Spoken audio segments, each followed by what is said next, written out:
Welcome to Building Healthy Relationships, the 4 Habits podcast, helping you enjoy better harmony at home, thrive at work, and win at life. Here are your hosts, Dr. Andrea and Jon Taylor-Cummings, recognized authorities on the subjects of improving work relationships and cultures, as well as couple and home relationships. Well, hello and welcome back to yet another episode of Building Healthy Relationships with the 4 Habits podcast. It is so good to be back in the studio. And today we thought we would mix it up and do something actually quite different. Put ourselves in the guest seat for a change, ourselves right? in the guest seat and get somebody else to ask us questions. And the reason we've done that this time is because so many people have asked us this question, how do you fix relationships? Now, we're not here to be fixers of everything, but there's certainly suggestions that we have. But we thought rather than us asking ourselves the question, we'd put somebody in your shoes, you, the audience, that is, put a great person in your shoes to ask us those questions, and we see how we go. Yes. Shall we introduce him? Shall we introduce him? So who do we find to do that? Well, somebody who is brilliant at asking questions.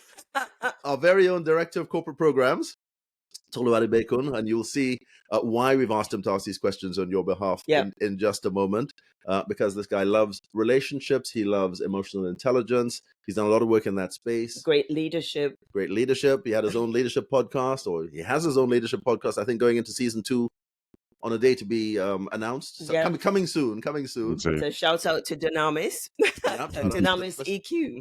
And he also said, he's just shared with us that actually has ambitions to be a TEDx speaker himself. So coming to a theater near you. Absolutely. Watch this space. So Tolu, welcome. And thank you for doing this with us. We're looking forward to the conversation with you in the driving seat and us as guests on the podcast today. It's an absolute pleasure to be here. And I've just really been enjoying listening to the podcast for 20 plus episodes now. So firstly, congratulations on getting to 20. And here's to many, many more. Thank you. Yeah. Thank you. Pleasure. Actually, we need to tell the audience that the other name absolutely. For Tolu is the Podfather, because Tolu's the one who pushed us to say, get out there and start doing a podcast. And thanks to you, we're now up to, what's this one? 21. 22 podcasts. So if you're enjoying these podcasts, you have Tolu to thank. Yeah. And if you're not enjoying them so much, well, hey. You have Tolu to thank. The Podfather. But genuinely, thank you for getting us into this. It's something we kind of, I want to say shied away from for a while, because I guess I had a sense as to how much it would take to get it out there. But having done it, I think it's actually one of the better things that we've done. Yeah. Just getting it out there and sharing little bite-sized clips, getting some really interesting people on, and hopefully we can match up to the standards of some of the people we've had on today. Some really great guests. But we thought let's do something different today and have you ask the question. So, Tolu, over to you. Yeah. Well, you guys called it the guest seat, but I'm going to call it the hot seat. So it's about to get hot. All right. Like that. So, before we get into, brace yourself, man. Yeah, get ready. Before we get into how to fix relationships, one of the things I wanted to ask you guys was about why fixing relationships, because you've chosen something that's it's not the easiest of things. So why fixing relationships to begin with? Yeah, that's a great question. And I think we can answer it in 2 parts. One is with our story, and the other is, I'll start with the second one, and then John can share the story bit. I think relationships underpin everything we do in life, and we just take it for granted. Yeah. Whether you're looking at families and how families thrive and people thrive as a result of family relationships, or you're looking at organizations from the boardroom to the shop floor to the front desk, everything that you do, decisions to be made, products to be designed, everything is an interaction. It's a conversation with somebody. And if that interaction goes well, then you can make better decisions and you can do a better job. If those interactions don't go well, that leads to dysfunction, poor performance, mental health and well-being challenges. Everything hinges on doing relationships well, but we've never paid it the attention that it absolutely deserves.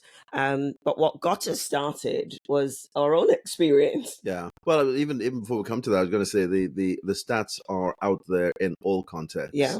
The relationship breakdown is everywhere. It's in the workplace. It's in the home. It's everywhere. I mean, literally 1 and 2 relationships generally don't make it. Long term, that is. A couple relationships don't make it. And in a workplace setting, There's so many organizations have done surveys. You know, the CIPD, the Chartered Institute of Personnel Development, did a survey just showing that, you know, workplace conflict is huge, and it takes 20% of management time dealing with that. One day a week just dealing with workplace conflict. This is big impact, which we don't need to have. And as you like to say, it's not fixing the conflict, it's just spending time talking about it, that's whether 20%, or not exactly. it gets resolved. So the need for this stuff is vast. The need is just unquestionable. People need the skills. I mean, our experiences, we'll share in just a second. Our experience is we didn't know we needed it. We kind of thought, and maybe in self-arrogance, we thought we had it. We sort of some training, and you've been to business school, management theory, done some stuff there. Worked in the corporate got some idea, world. head knowledge. Yeah, we've been out there with big people. We've got on with people. We're good. But actually, when we started facing challenges, we realized actually we don't have the skills to handle this stuff well. So for us, we think that the need is unquestionable for fixing relationships. People need to develop the skills. We're not taught this stuff at school. We're not taught this stuff anywhere, really, apart from if you're lucky and you have good role models or good, I don't know whether it's parents or somebody in the workplace or something, somewhere around you get lucky and somebody shows you how to do relationships well, great. But absent that, it's kind of the luck of the draw, and that's why kind of 50-50 don't get there. So the need is vast. We have to learn to do it well. I mean, our story is that we started working together in our second year of marriage, and very quickly the wheel started coming off because I knew how to do everything right, and Andrea had some funny ideas. Here we go again. was a simple answer. We shared that a number of times now. But I mean, that kind of thinking where we all think, yeah, I've got this. I know how to do things right. Come on, line up with me, and then we're fine, is actually the source of so many problems, so many challenges. People don't recognize that we see things differently, and we kind of want everybody to do things our way. We assume our view of the world is the view of the world, and we expect everybody to line up with it. And if they don't, they're the problem, not me. So the need is vast, and I guess that's why we felt we had to step up and do something about this, to share a lot of the stuff that's really helped us in our relationship. How can we share that with other people, with couples, with leaders and teams, with kids in school, with any and everybody? And we've over the last probably 30 years we've been doing it now, now arrived at the place where we have something that we think, or we know makes a difference, and we think is easily digestible and accessible.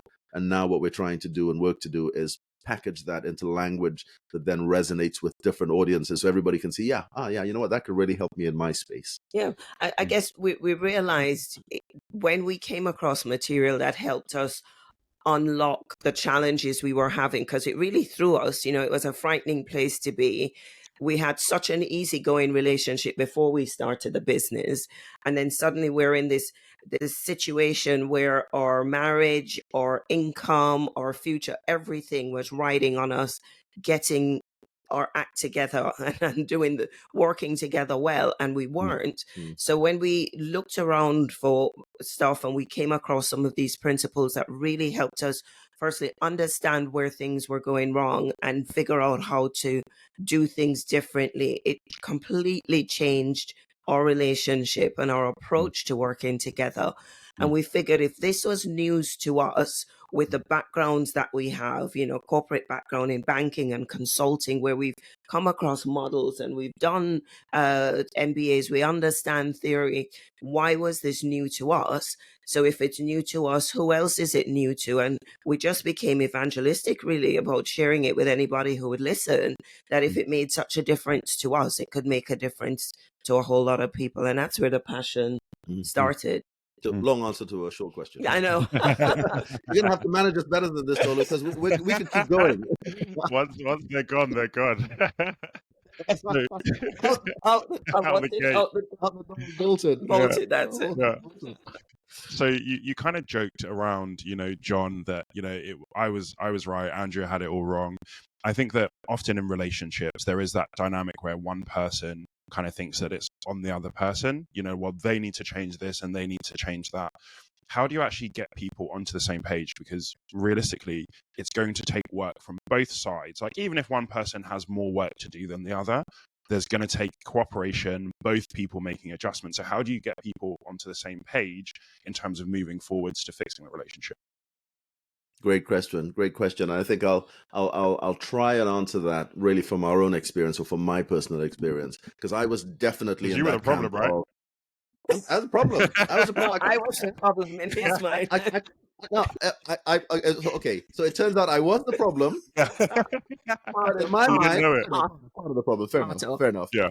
But in Yeah. my mind, I was totally innocent. Problem was all you. So Mm. really, the big challenge that we have is to get people to see what their part of the problem is. So I'm not suggesting that everybody is everything, No. but I Yeah. think if we're really honest with ourselves, there's a small part that we all have to play in any challenges we have in relationships. It's never 100% them, zero us.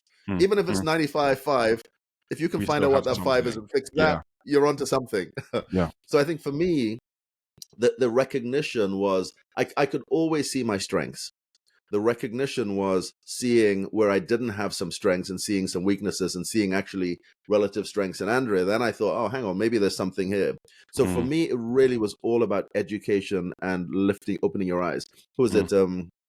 Einstein. We love the Einstein quote where he said, one of the things he's alleged to have said, I think he said this, is you can't fix a problem with the same level of thinking that got you there. Got you there. You've got to Love be able to zoom out, get to a higher level, get some new education, new insights, and then look down on the situation. And that is what helps you to fix things. So I think for people out there, the journey we try and take people on is lifting their eyes, just to give them some education, give them some scenarios, give them something that helps them change the way they think. And then they can say, oh my goodness, you know what, I've always thought of it like this, but you know what, there's more to this than that. There are other ways of looking at this.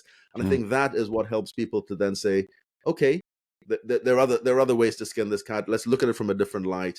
Maybe I did have some part to play in this. Start to take responsibility for that. And that usually is, step by step forward. What were some of the things? Exactly that. Oh, sorry, Tolu? I was just going to ask John, what were some of the things that you actually had to change? Like, what was your 5%? What was my 5%? What did I have to change? Well, as I said, I'm recognizing that I didn't have the authority on everything, and just my way wasn't the right way every time.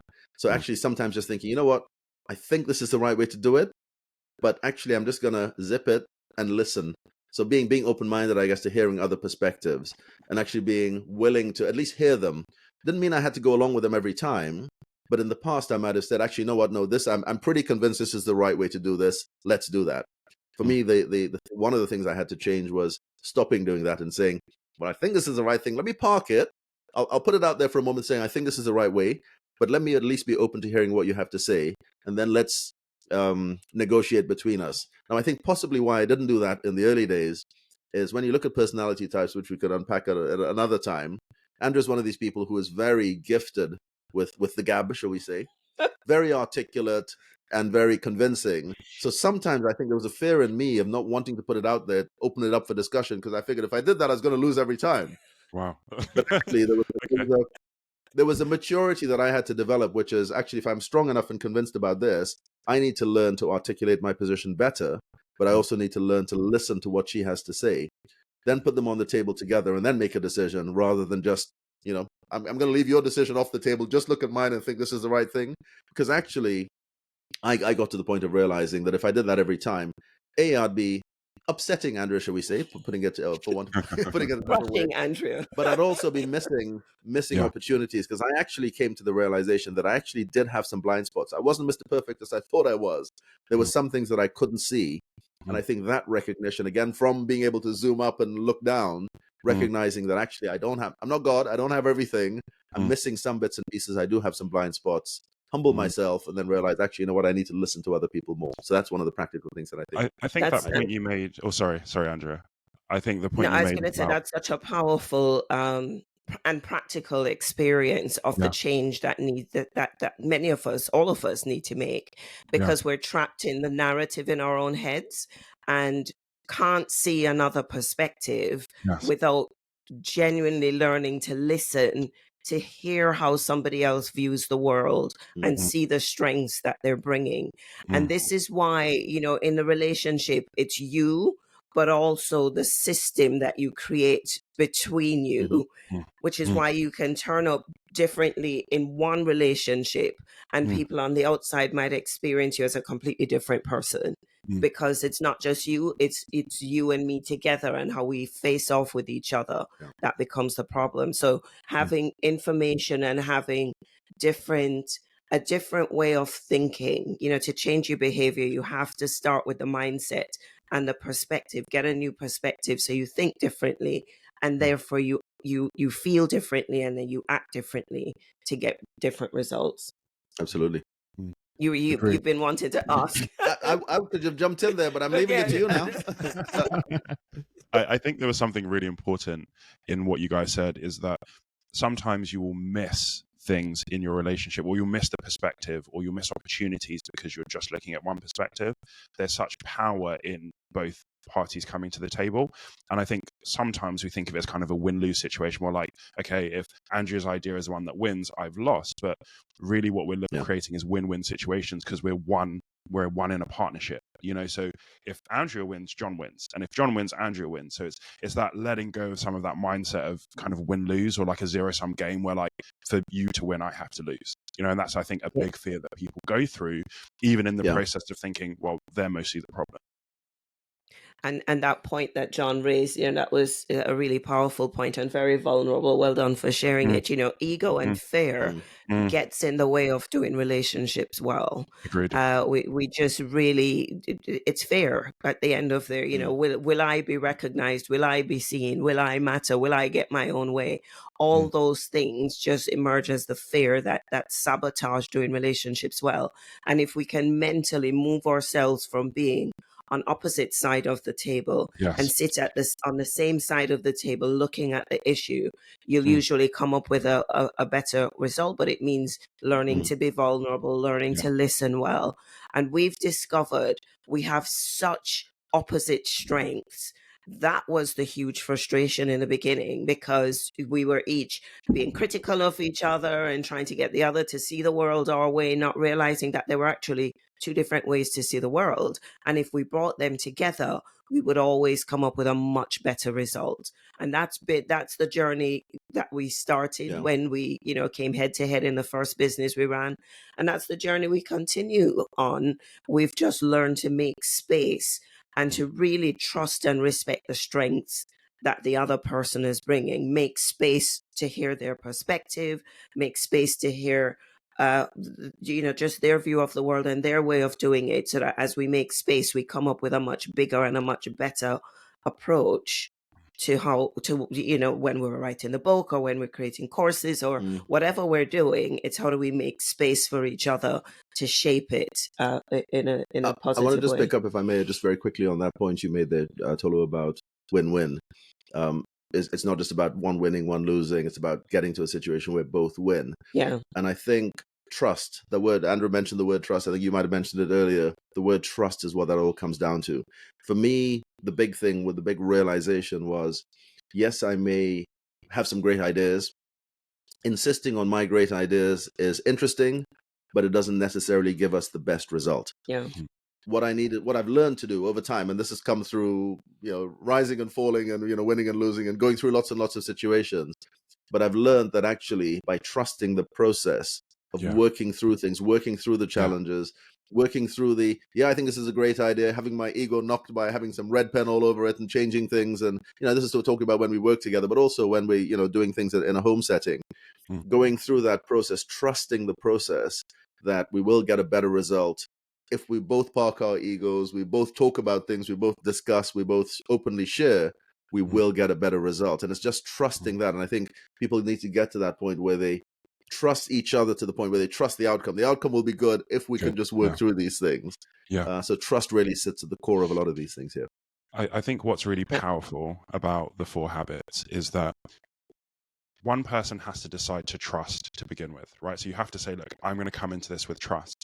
What the 4 habits does is it enables both people to build that trust. So, for example, one of the ones that I love is ask, don't assume, right? Because in a trust environment, me asking you questions and me trying to get more understanding, that builds trust so much more than making assumptions, talking from the assumptions, so the 4 habits really help to build trust. They give you the behaviors that help you to enhance the trust that someone's gone out on a limb to give you. Absolutely. I was gonna be very naughty there, because what I want to gonna say is you don't want to be talking out of your assumptions. Jonathan. Because that's what most of us do. A lot of us do. Yeah, We gotta park those assumptions. love that. That's the And episode title, I think. That's the episode title. Oh my gosh, I can just see the shorts being just.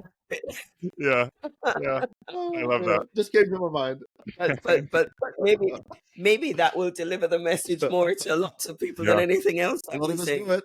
And the Yeah. thing is, we don't realize that we have these assumptions Yes. because our assumption is this is the way the world is. Everybody Yeah. else sees it this way. And those who behave as if they don't see it this way are just deliberately trying to frustrate me because I'm at the center of that world and my way is how things are done. So I want to say two things on that. We're not pretending that emotionally your ego and your fears on the inside don't try to sabotage it, or on the inside you're screaming, this is really frustrating, I do not want to have this conversation, I prefer things to be done my way, wouldn't it be cleaner and easier and straight? That's what you can emotionally feel. But the head needs to kick in and say two things. One is we're committed to each other in the relationship, so that's the boundary, that's the kind of safe space that we can metaphorically wrestle things through, talk through ideas. And I am saying metaphorically because in no way are we talking about physical wrestling. That's not okay. But we can hold comfort or have comfort in the fact that the commitment is there. The relationship itself is not under threat, but we can go through this kind of frustrating, sometimes challenging process of having to hear somebody else's perspective and figure out a way forward that makes space for both of us to be present, where one isn't kind of overruled or shut down by the other. And that's where pausing, putting fear to rest, just trusting in each other, trusting in the commitment and trusting in the process becomes important, because we're not saying in any way that it feels easy or that emotionally you don't feel frustrated sometimes on the inside. Maybe just one thing to add to that is how do you do that in practice? Because in the moment, we all want to win. Well, I said we all want to win. Maybe it's just me. A lot of us want to win. In the moment, it's like, you know what? I'm done losing. Why do I need to lose? Yeah. But actually, I'm a big, Tolu, you know this from all the conversations we've had. I'm a future thinker and planner. I like to begin with the end in mind. Where are we trying to get? What's the big picture here? What are we trying to achieve? And I think for me, a big thing that I did was actually think about the end result. What do I want at the end of this journey, at the end of this road? And that is a happy life, great time with my wife, with my kids, great people around me, etc. That's where I want to go at the end, and I've got to keep that front and center, and that is what allows me to put the selfishness in the moment back in its box, because good analogy. That can actually compromise my future. Yeah. And so I've got to remember, actually, if that's what I really want, if that's the prize, that's the goal, then how is this situation helping me or stopping me from getting there? Yeah. And if I can put the monkey back in the box and put a lid on him for this one thing, and actually swallow my pride for a little bit here, that might end up giving me what I want big time, in the future. And for me, that really helps. Yeah. And that's what we tend to forget in the moment, is what we really want and how much this person really matters. Because in the moment, it's all about me, not realizing that what we do will have an impact on the future we create. Yeah. I think that's not something that we think about enough. So when we think about, and maybe it's worth you guys explaining the emotional bank account, but like every interaction is either going to be a deposit or withdrawal. Like there's nothing that is neutral. Do you see what I mean? Like it's either going to deposit into it or withdraw from it. So I think when we think about it on a case-by-case basis, like, is this interaction going to deposit or withdraw? Is it going to be a positive or a negative towards my end goal? Like that totally shifts things. So it might be worth you guys talking a bit, because emotional bank account is one of the really practical things that you guys talk about that really helps to fix relationships. So maybe it's worth you guys talking a bit about that. 100%. Yeah, we can talk about it. Maybe you can expand on the emotional bank account, and it might help for us to put that in terms of the structure or the structured process that we use to help people develop the 4 habits in practical ways. So we talk about our structured process is a 6-step process called EDCAPA, which is understanding emotions. And the model that we use there is the emotional bank account, and we'll come on to that. Respecting differences, or recognizing differences and respecting them. So that's the D. Managing conflict. That's the C. Unpacking assumptions, that big, big area of asking, not assuming. Clarifying priorities and communicating appreciation. So it's EDCAPA, EDCAPA. And it stands for a different step in the process, which we'll talk about. And I think we need to come back and talk about that in a different episode. I think there's a lot we want to unpack in that. Yeah, we will definitely do that and talk people through that 6-step process. But the other high level point I want to make is the EDCAPA is each letter represents a step. But as an acronym, as it also unpacks into meaning effectively developing cultural and personal accountability. That's what it's about. It's how do you become accountable? Yeah. Effectively developing cultural and personal accountability. How do you become accountable for your own behaviors? And how do you become accountable for the culture you create around you by the way that you behave?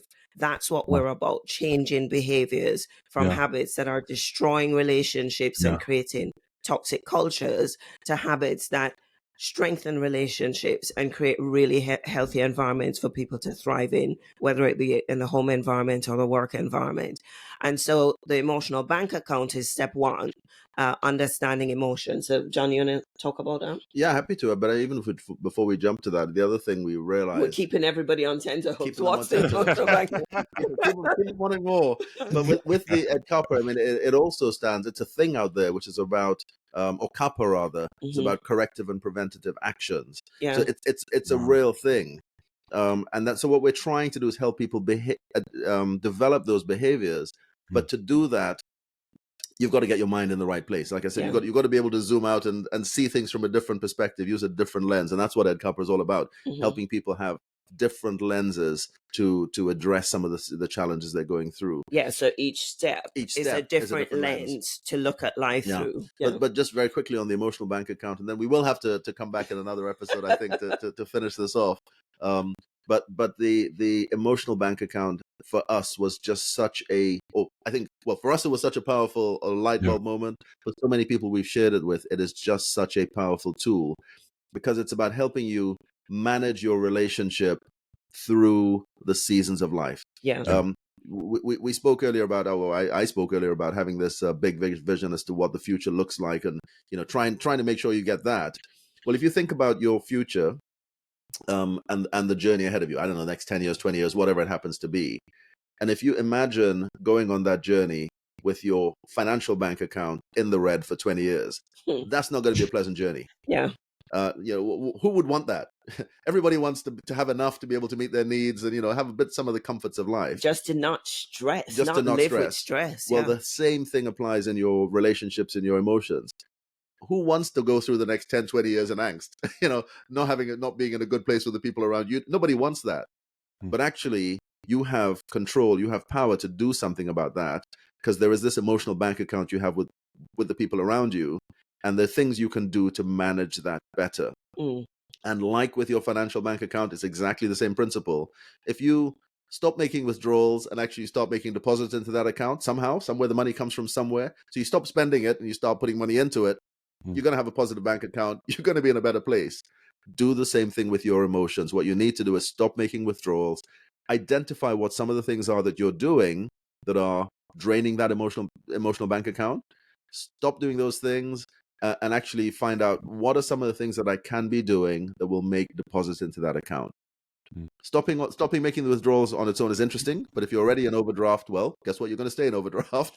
So you want to stop doing those things. Yes, absolutely, you need to do that.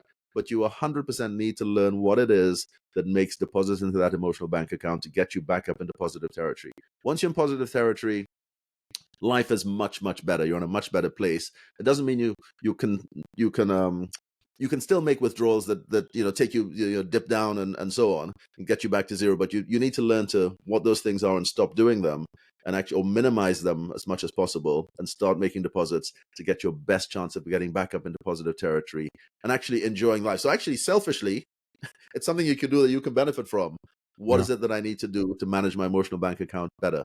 And that's really the first step that we take people through in the Ed Kappa model that Andrea shared. Understanding, just opening their eyes to understand the power of emotions. And then in practical terms, what do you need to do? And then the next 5 steps are all about, in practical terms, what do you need to do to stop making those withdrawals and start making those deposits? And it really is a powerful model for what we call managing the moment. We can sense in the moment whether something's landed well or landed badly. Yeah. And the challenge is often when we see things have landed badly, we're too afraid to have the conversation about why it landed badly and what we could do differently next time. Either too afraid or too arrogant. Sometimes we're thinking, well, you did wrong, so I need to tell you. That telling off tone is never too far away. And that's something we really need to watch and be careful of, because nobody wants to be told off.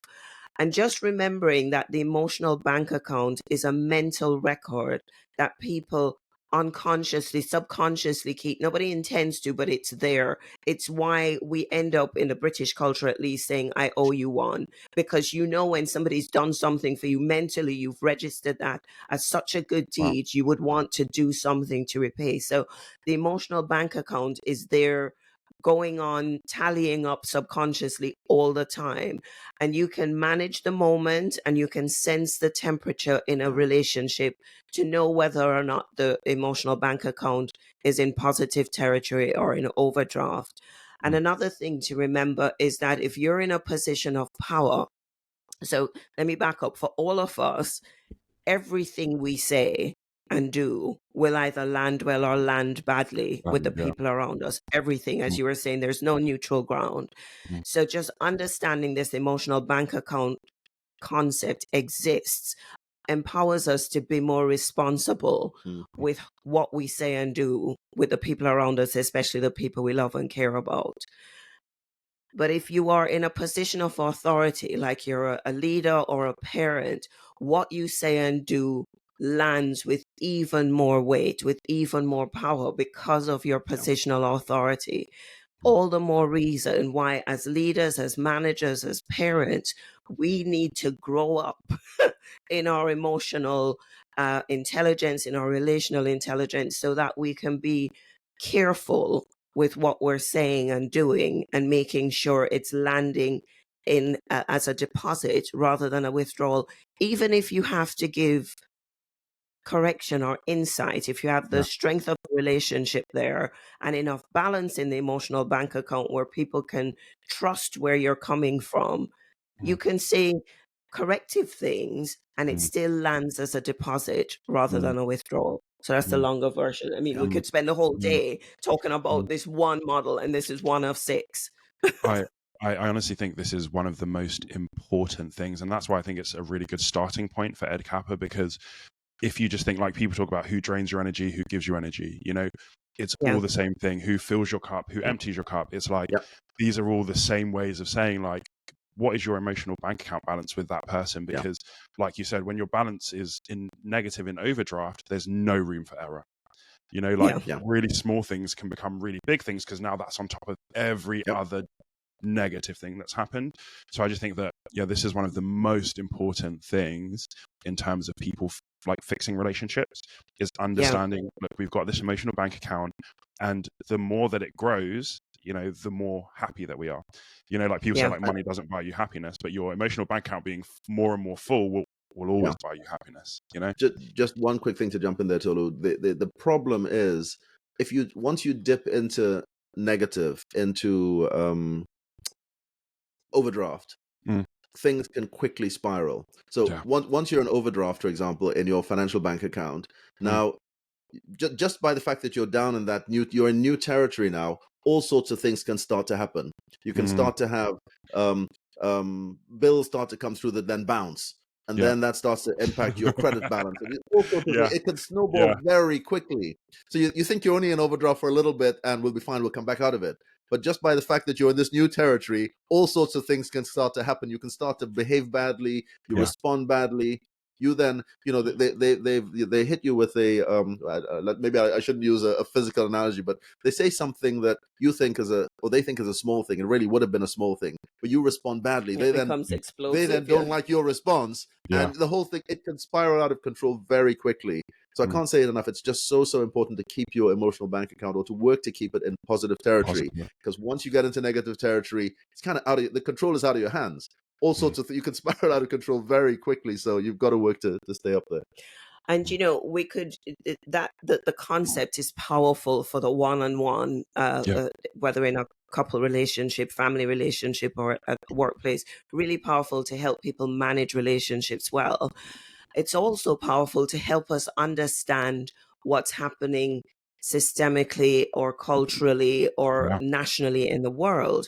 Because if you think about things that have been done to drain emotional bank accounts, the way Black people, for example, have been treated, that create this starting position of feeling overdrawn in the emotional bank account, you'll understand why inclusion takes so much intentional effort, because there's a negative position to recover from and create more understanding for that emotional bank account, that safe place of trust to be built. We could talk about this in terms of what's happening on the political scene, historical events that have happened that have drained national emotional bank accounts, so that people are angry and frustrated.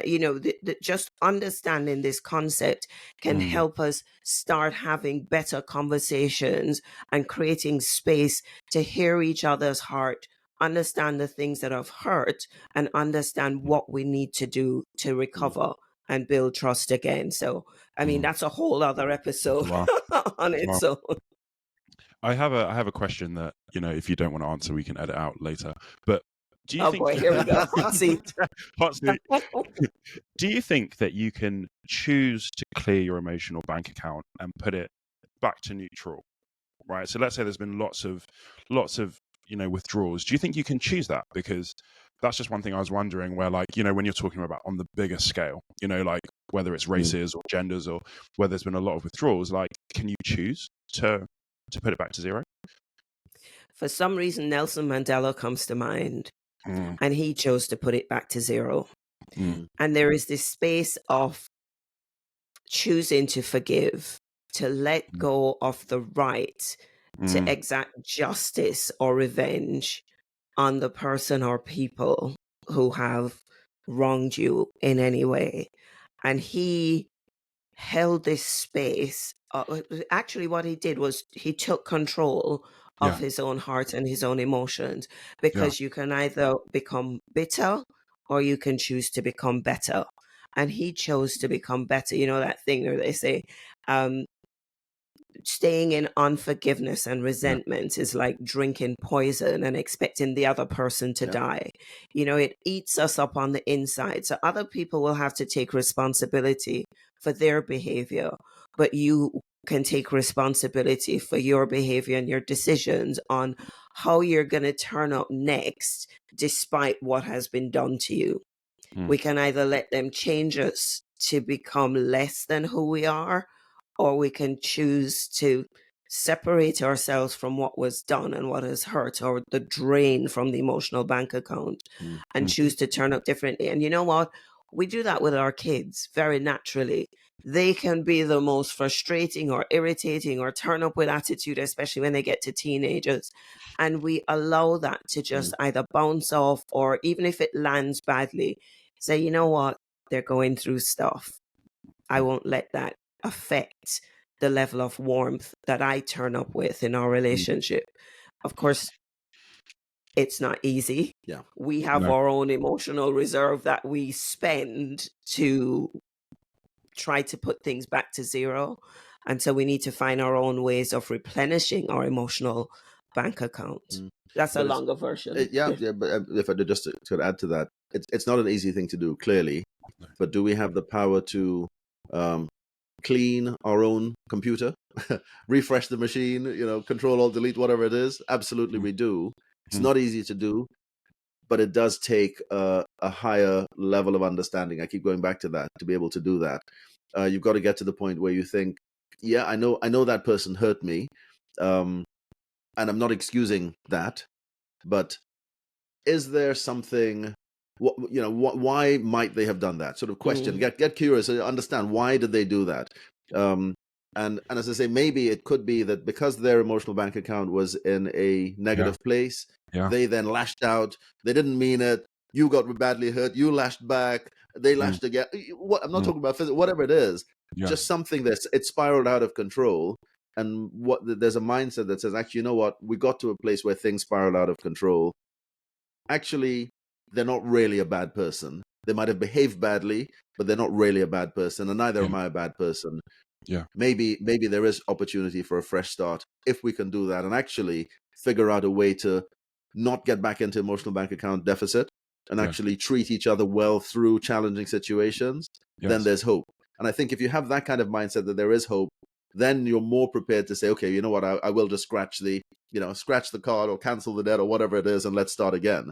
But if you haven't got that, if you can't see that, then you're thinking to yourself, well, why would I do that? They're a bad person. They're only going to do the same thing again.